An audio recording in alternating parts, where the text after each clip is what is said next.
Page number 29 प्राचीन भारत का जो छूटा हुआ है पहले उसको कर लीजिए, और आज से हम लोग मध्यकालीन भारत शुरू करने जा रहे हैं। लिखिएगा पॉइंट नंबर 10 में है, हड़प्पा सभ्यता में वृक्षों में सबसे प्रमुख वृक्ष कौन सी का था? पीपल। पीपल भरिए। 10 के बाद 11 नंबर पॉइंट, सिंधु घाटी की सभ्यता भारत का प्रथम नगरीकरण का काल था। भारत का प्रथम नगरीकरण का काल, भारत का प्रथम नगरीकरण, नगरीकरण हो गया। टेराकोटा का मतलब पक्की ईंट का बना होता था, पक्की ईंट। अगर सामने लिखे ना पक्की ईंट, ओकरा बाद अच्छी रहेगा लास्ट में डैश से डैश मिले हैं। गुजरात से सर्वाधिक स्थल मिला है, सबसे ज्यादा है ना। पूरा स्थल कहां से मिला है? तो गुजरात से सर्वाधिक स्थल, गुजरात से सर्वाधिक स्थल मिले हैं। ठीक बा, हो गया नु। चलिए, तो आज से हम लोग मध्यकालीन भारत का इतिहास शुरू करने जा रहे हैं। इसके अंतर्गत सबसे पहले आपके सिलेबस में क्लियर लिखा हुआ है अल-बरूनी के बारे में पढ़ने के लिए, है ना। तो पहले हम लोग अल-बरूनी का जीवन परिचय देखेंगे, फिर उसकी पुस्तक पर कुछ टिप्पणी करेंगे, है ना। जैसा कि ध्यान दिया जाए, अल-बरूनी साहब का पूरा नाम था अब्बू रेहान मोहम्मद इब्न अहमद। अब्बू रेहान, अब्बू रेहान, है ना। इतना फिर इन द ब्लैंक्स में है, भरवा देते हैं। भर लो लोग, अल-बरूनी भर लीजिए। अल-बरूनी का पूरा नाम अब्बू रेहान मोहम्मद बिन अहमद था, है ना। एकदम भरते रहिए, सुनते रहिए, कहानी की तरह बोलेंगे। इनका जो जन्म है ना मध्य एशिया स्थित उज्बेकिस्तान में, है ना। वही ख्वारिज्म, उज्बेकिस्तान का एक जगह है ख्वारिज्म, है ना। वहीं पर 973 ईस्वी में हुआ था। 973 ईस्वी, ईसा पूर्व ना, 973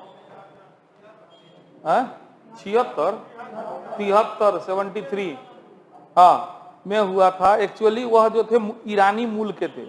जन्म भले उनका जो है उज्बेकिस्तान में हुआ था, लेकिन उनके पूर्वज जो थे वो ईरान में रहते थे, इसीलिए कहा जाता है कि वह ईरानी मूल के थे। अल-बरूनी जो थे विद्वान व्यक्ति थे, है ना। उन्हें कई भाषाओं का ज्ञान, जैसे कि संस्कृत, हिब्रू, सीरियाई, अरबी, फारसी आदि भाषा का ज्ञान था। अब ध्यान दीजिए, चूंकि इनका जन्म जो था हुआ था ख्वारिज्म में, तो वहीं पे रहते थे। तो जब महमूद गजनवी शासक बना ना, तो उसने 1017 ईस्वी में ख्वारिज्म पर आक्रमण किया। और जो महमूद गजनवी था वो विद्वानों को बड़ा मानता था। विद्वानों को कहीं से जो लूटता था ना, कोई सामान लूटने गया, पता चला ही विद्वान है, तो ओकरों को लूट लेता था। तो चल तू हमारे संग रहिए, हमरा के ज्ञान दिए, तू विद्वान बड़े था, हमरा के ज्ञान दिए, है ना। तो वहीं जब 1017 ईस्वी में उसने जो ख्वारिज्म पर आक्रमण किया, तो वहां से कई विद्वान पकड़कर गजनी लाया।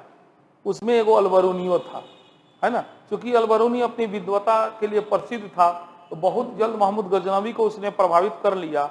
और जब महमूद गजनवी भारत पर आक्रमण करने आया, तो अल-बरूनी को साथ लेकर के आया। कहा कि पकड़ के ले गया, पकड़ के ले आया ख्वारिज्म से। कहां से पकड़ के ले आए? ख्वारिज्म से पकड़ के गजनी ले आए, और अपने संगे रखलक, है नु। ओकरा से बड़ा प्रभावित भल कि ना सही में विद्वान आदमी लागता, है नु।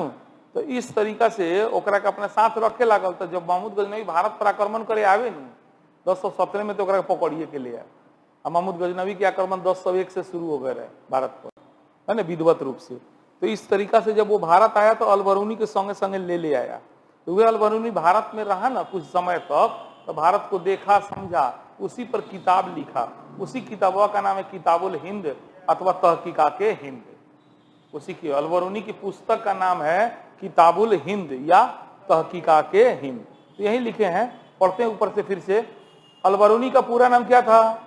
अबू रेहान मोहम्मद इन अहमद।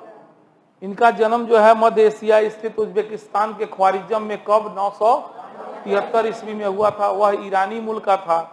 अल-बरूनी एक विद्वान व्यक्ति था। उसे कई भाषाओं जैसे संस्कृत, हिब्रू, सीरियाई, अरबी, फारसी आदि भाषा का अच्छा ज्ञान था। महमूद गजनवी ने जब 1017 में ख्वारिजम पर आक्रमण किया तो वह वहां से कई विद्वानों को पकड़कर गजनी ले आया। अलबरूनी भी उसी में से एक विद्वान था। वह अपनी विद्वता से महमूद गजनवी को बहुत प्रभावित किया। इसी बीच पंजाब भी गजनी साम्राज्य का अंग बन गया। फलतः अलबरूनी का संपर्क जो है भारतीय विद्वानों से हुआ। अब पंजाब पर जब महमूद गजनवी अटैक कैलक न तो पंजाबों से बहुत विद्वान के ले गए। अभी सब विद्वान संग ही रहे सन तो ओकनी के बड़ी बड़ाई करेलक तो कहलक अलबरूनी भाई हमरो देखे के मन करता भारत, इतना एक बड़ाई सुनता नहीं था। ये बात है। तो इसी बीच पंजाब भी जब गजनी साम्राज्य का अंग बन गया, फलतः अलबरूनी का संपर्क कई भारतीय विद्वानों से हुआ। भारत के संबंध में भारतीय विद्वानों ने अलबरूनी ने जानकारी दी। भारतीय विद्वानों ने अलबरूनी को जानकारी दी। फलतः अलबरूनी की जिज्ञासा भारत को जानने और देखने की हुई। इसीलिए उसने भारत के कई क्षेत्रों की यात्रा महमूद गजनवी के साथ की और पुनः गजनी वापस लौट गया। उसने अपना शेष जीवन गजनी में ही बिताया। यहीं पर गजनी में ही 75 वर्ष की आयु में उसकी मृत्यु हो गई। अब उसकी जो पुस्तक है किताबुल हिंद अथवा तहकीकाके हिंद, उस पर डायरेक्ट सवाल पूछ देगा आपसे कि किताबुल हिंद पर टिप्पणी करे, या इसी को घुमा देगा कि भारत के बारे में अलबरूनी के क्या विचार थे। अब जो विचार थे वो तो किताबों में लिखिए दे ले रहा है, तो किताब पर टिप्पणी करो के पूछे तो चाहे अलबरूनी के भारत के बारे में विचार पूछे तो बात बिल्कुल एक है ना। तो जो हम बता रहे वही लिखना है। तो 2 लाइन लिख दीजिएगा कि अलबरूनी महमूद गजनवी के साथ भारत आया था, वो घूमा फिरा देखा और उसने जो देखा महसूस किया उसने उसको अपनी पुस्तक किताबुल हिंद में लिखा, है ना। पढ़ते हैं। अलबरूनी महमूद गजनवी के साथ भारत आया था। वह एक विद्वान लेखक था। उसकी पुस्तक का नाम है किताबुल हिंद अथवा तहकीकाके हिंद। भारत के संबंध में विस्तृत वर्णन मिलता है। अब देखिए क्या क्या लिखा। तो अलबरूनी ने भारत की जलवायु, प्राकृतिक स्थिति, भाषा, यहाँ के रीति रिवाज, सामाजिक परंपराएं, धर्म, दर्शन आदि के बारे में लिखा है। ठीक है, मैंने भारत के ज्योग्राफी के बारे में लिखा, संस्कृति के बारे में लिखा, ऐसे शॉर्ट में बता रहे हैं, है ना। तो इस सब चीज के बारे में उसने भारतीयों के भोजन, वेशभूषा, मेला लागेला ऊ, धार्मिक त्योहार मनाइले सन ऊ, मनोरंजन के साधन, इस सब के बारे में लिखा। उसने अपने विवरण में भगवत गीता, वेद, उपनिषद, योग शास्त्र आदि विषय के बारे में भी लिखा है ना। जैसे भारतीय राजनीतिक स्थिति के संबंध में, माने पॉलिटिकल सिचुएशन के संबंध में अलबरूनी ने लिखा है कि भारतीय शासकों में कोई पारस्परिक एकता नहीं थी, है ना। कोई माने भारत के राजा आपस में एक ना रहे, लोग आपसी दुश्मनी खूब चले, तो गलत थोड़े लिख लेगा बेचारा। और विदेशी आक्रमण के अवसर पर भी वे एक नहीं होते थे, मैंने कितनों संकट पड़ जाए तब वो भारतीय राजा आपस में ना मिलत रहे सब, बड़ा घमंडी रहे सब। भारतीय सामाजिक स्थिति के बारे में अलबरूनी ने लिखा कि यहाँ की जाति व्यवस्था बहुत कठोर है, जो उनके हित में नहीं है। यो लिख दिया बेचारा, जाति व्यवस्था बहुत कठोर है लेकिन भारत को आगे नहीं बढ़ाएगा। कहे कि कुछ जाति के लोग शासन प्रशासन पर अधिकार किए हैं, बाकी को हे दृष्टिकोण से देखा जाता है। तो भारत के अधिकांश जनसंख्या को मुख्य धारा से हटाइए दीजिएगा तो फिर भारत का विकास कैसे होगा। तो लिखा है उसने, जो उनके अछूतों की स्थिति सबसे खराब है। साथ ही अलबरूनी ने सती प्रथा के बारे में भी लिखा है। उसके अनुसार भारतीय लोग बड़े घमंडी होते हैं, घमंडी हैं। अलबरूनी के नजर में भारतीय लोग बड़े घमंडी हैं। वे अपनी भाषा, संस्कृति, देश आदि को सबसे बढ़िया मानते हैं। अलबरूनी ने यह भी लिखा है कि भारत एक धनी देश है जिसको, किंतु महमूद गजनवी ने इसको लूट लिया। क्लियर लिखा है। तो आराम से आप लिख सकते हैं कि नहीं लिख सकते कि अलबरूनी के बारे में लिखिए या भारत के विचार या उसकी पुस्तक के बारे में, आराम से इसको लिख दीजिएगा कि वह गजनी के साथ भारत आया था, भारत में रहा, फिरा, घूमा, देखा और उसके बाद उसने इस सारे बातों को अपनी पुस्तक किताबुल हिंद में लिखा। उसने मुख्य रूप से यहाँ के बारे में तो सबसे पहले लिखे जलवायु, प्राकृतिक स्थिति, भाषा, भोजन, वेशभूषा, सब जितना याद पड़े लिख दिया के बारे में लिखा। फिर एक पैराग्राफ में लिख यहाँ के राजनीतिक स्थिति के बारे में लिखा कि यहाँ के राजाओं में आपसी एकता का अभाव था, वे विपत्ति में भी इकट्ठे नहीं होते थे। सामाजिक स्थिति के बारे में लिखा, यहाँ जाति प्रथा थी, बहुत कठोर थी, अछूतों की स्थिति खराब थी। ये सब तक लिखना है। चलिए शुरू करते हैं। अब दिल्ली सल्तनत, कुतुबुद्दीन ऐबक। दिल्ली सल्तनत जो है, दिल्ली सल्तनत का जो गुलाम वंश था, दिल्ली सल्तनत का पहला वंश का नाम है गुलाम वंश, और इस वंश ने जो है 1206 से लेके 1290 ईस्वी तक शासन किया। कब से कब तक किया है?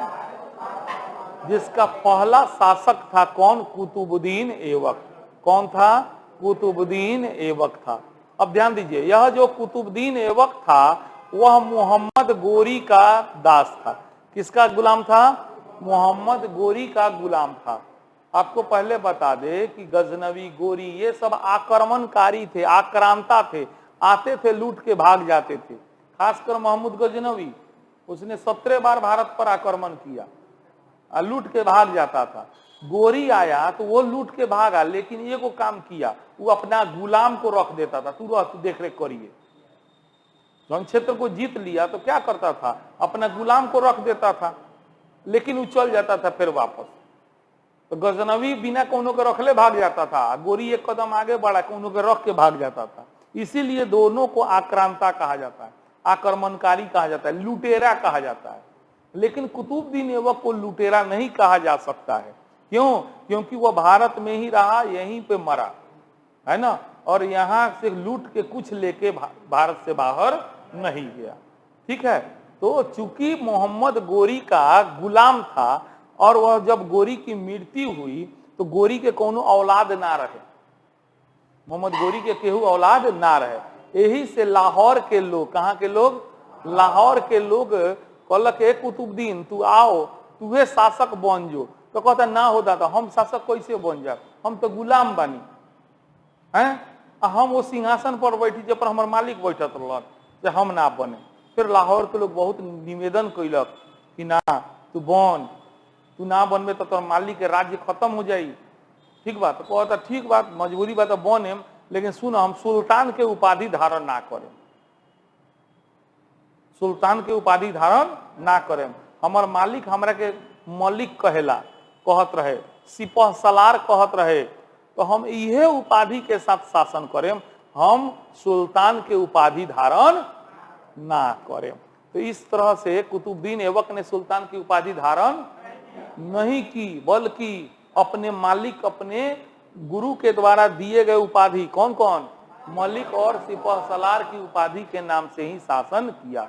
वह बड़ा दानी व्यक्ति था, समझे, वो लाखों लाखों का दान करता रखता था, इसीलिए उसका उपनाम है लाख बख्श। उसका उपनाम क्या है? लाख बख्श। उसने जो है वह एक निर्माता भी था, बहुत बढ़िया बढ़िया मस्जिद बनवाया, है ना। तो उसने दिल्ली में कुबातुल इस्लाम नामक मस्जिद बनवाया, दिल्ली में कौन सी बनवाया? कुबातुल इस्लाम नामक मस्जिद, और अजमेर में 2.5 दिन के झोपड़ा नामक मस्जिद का निर्माण करवाया, है ना। वह विद्वान का भी आदर करता था, है ना।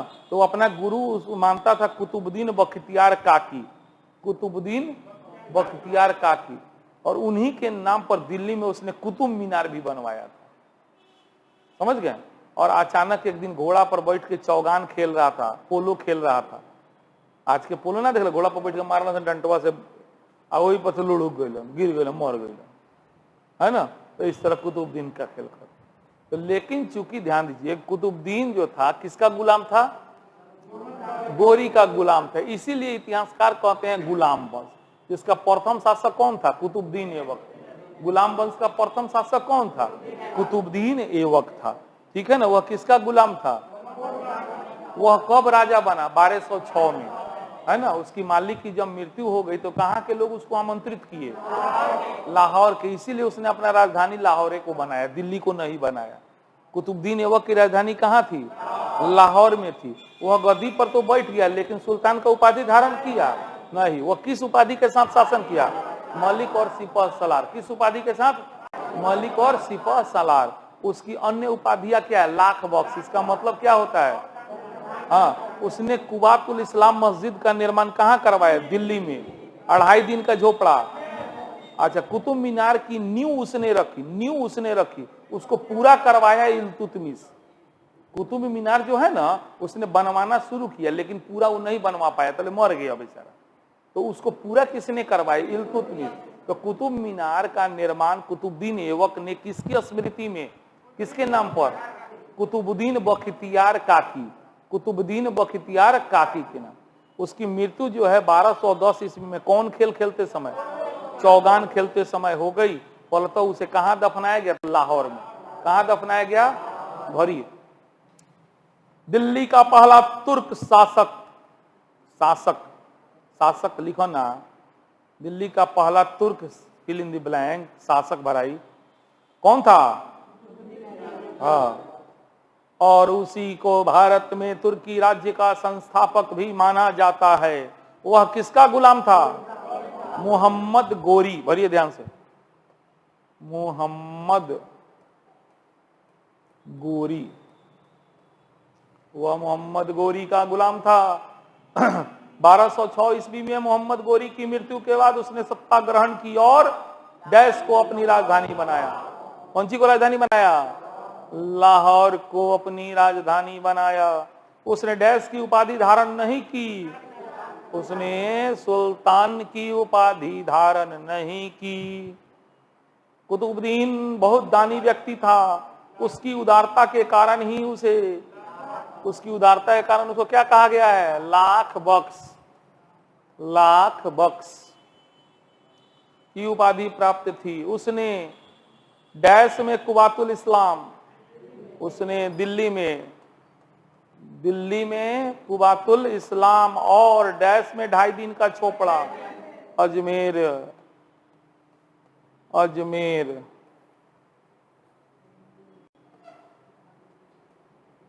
है ना, अजमेर में 2.5 दिन का झोपड़ा नामक मस्जिद का निर्माण करवाया था। दिल्ली में स्थित कुतुब मीनार की नींव ख्वाजा कुतुबुद्दीन बख्तियार काकी के नाम पर उसने ही रखी, जिसे किसने पूरा करवाया? इल्तुतमिश ने पूरा किया था। कुतुबुद्दीन विद्वानों का बहुत आदर करता था। उसने हसन निजामी और फक्र मुदबिर को संरक्षण प्रदान किया था। याद रखिएगा कि हसन निजामी और फक्र मुदबिर उसके दरबार में रहते थे। 1210 ईस्वी में डैश खेलते समय कौन सी खेलते समय? चौगान खेलते समय घोड़े से अचानक गिर जाने से कुतुबुद्दीन ऐबक की मृत्यु हो गई। उसे कहां दफनाया गया? लाहौर में। उसे कहां दफनाया गया? लाहौर में दफनाया गया। चलिए, ये जब मरा ना कुतुबुद्दीन ऐबक, तो एगो बेटा था जिसका नाम था आराम सा। क्या नाम था? आराम सा। क्या नाम था? ध्यान दीजिए प्लीज, आराम सा। का भइल? छूट गल का? 1 मिनट हो नामी छूटल के गए, कोनो दिक्कत तो बोला लोगन हम है? चौगान,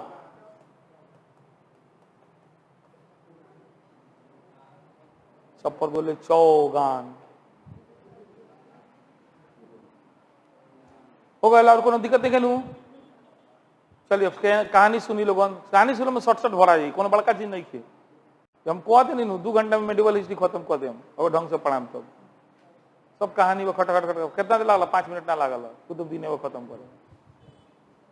आ कोई कमी नहीं के पूरा लिखाइयो देनी, लिखाना देनी का है।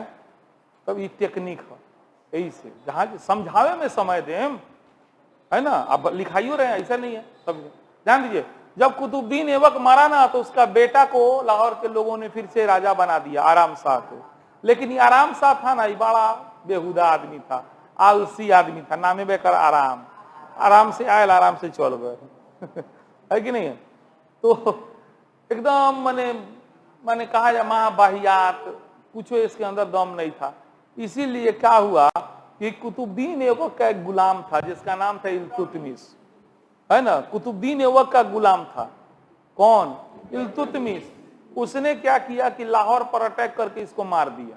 अब मार के अपने राजा बन गया, है ना। तो इसका काम तमाम हो गया। यानी कुतुबुद्दीन ऐबक के बाद शासक कौन बना? अगर ऐसा पूछे तो ही पनमा पर लिख ली, हिया लिखी तो कलम से कुतुबुद्दीन नोट करके, नोट लिखी, नोट लिख ली। कहीं परीक्षा में ऑब्जेक्टिव में डाल देलक तब फंस जाम लोगन। नोट लिखिए, कुतुबुद्दीन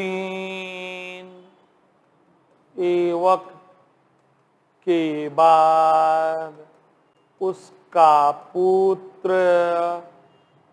आराम शाह शासक बना, जिसकी हत्या इल्तुतमिश ने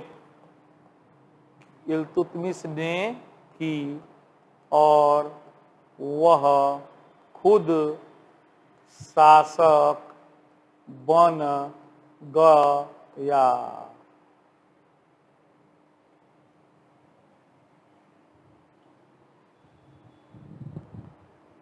माँ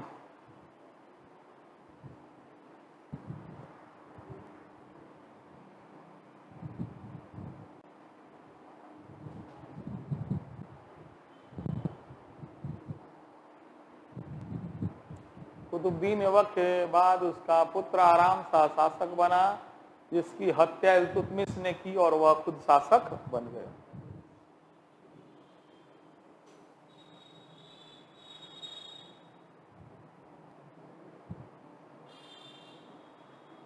हो गई, जल्दी जल्दी लिखी लो। हम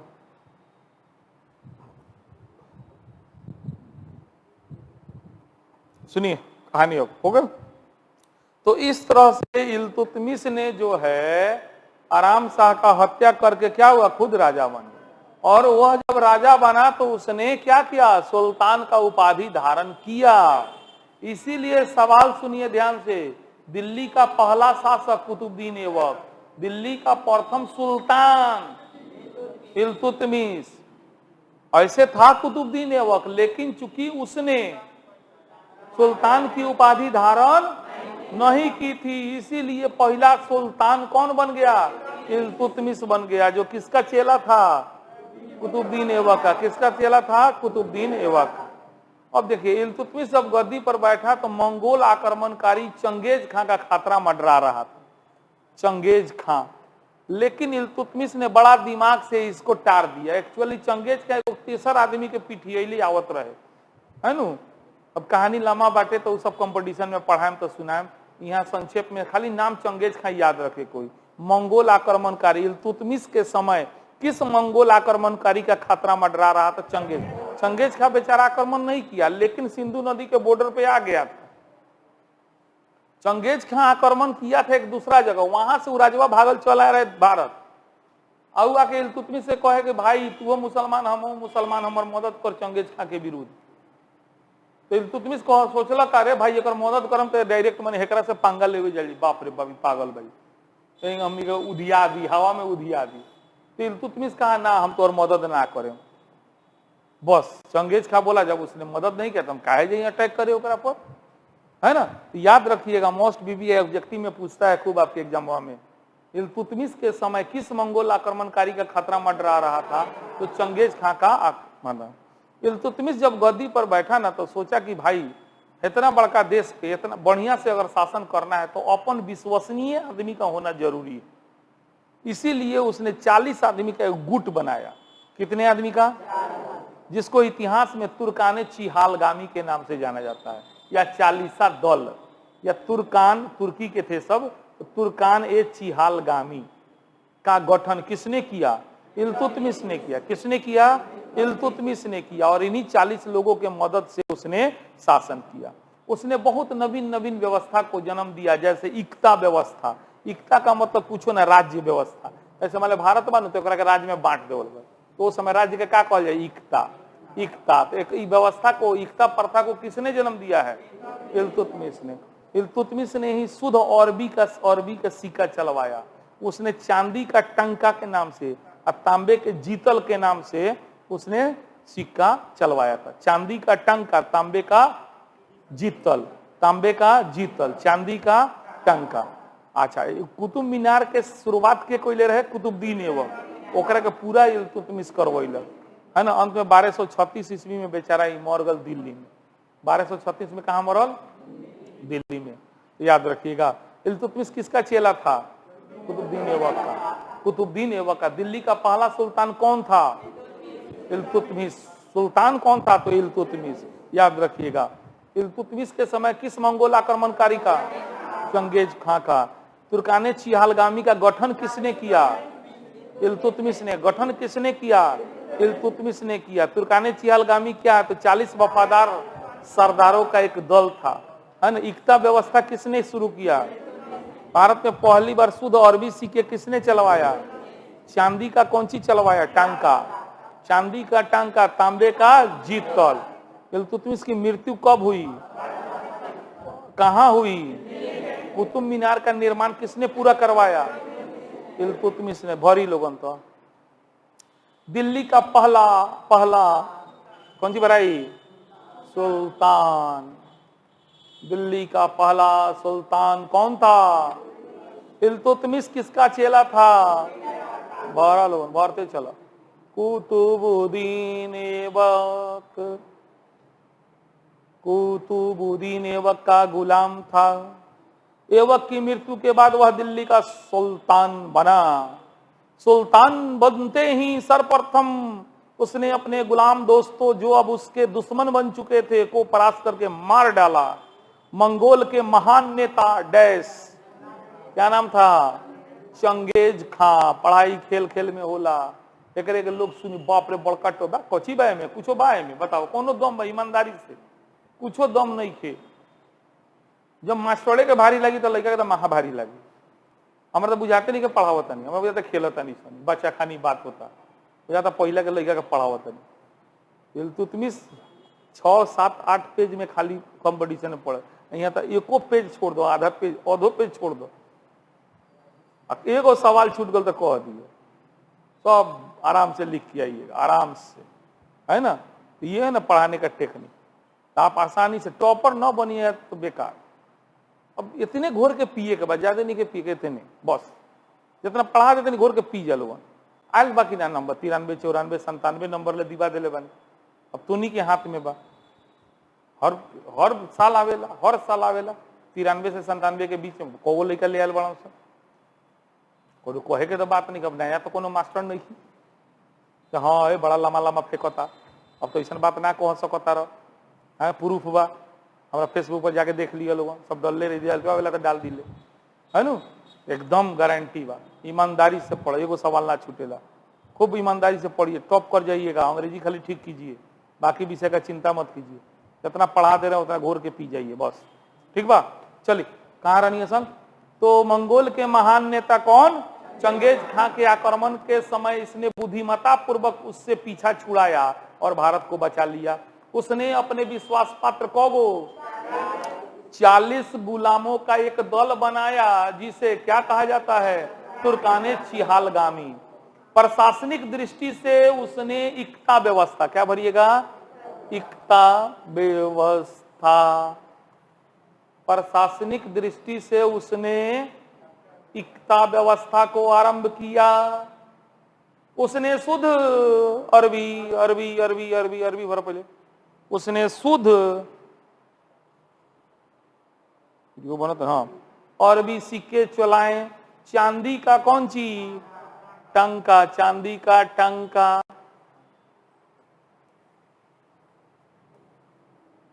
चांदी का टंका। और तांबे का कौन चीज? जीतल। चांदी का टांका, तांबे का जीतल उसी ने शुरू किया। उसने कुतुब मीनार के निर्माण को पूरा किया। अप्रैल 1236 ईस्वी में इल्तुतमिश की मृत्यु कहाँ? दिल्ली में हो गई। जालोगन घरे।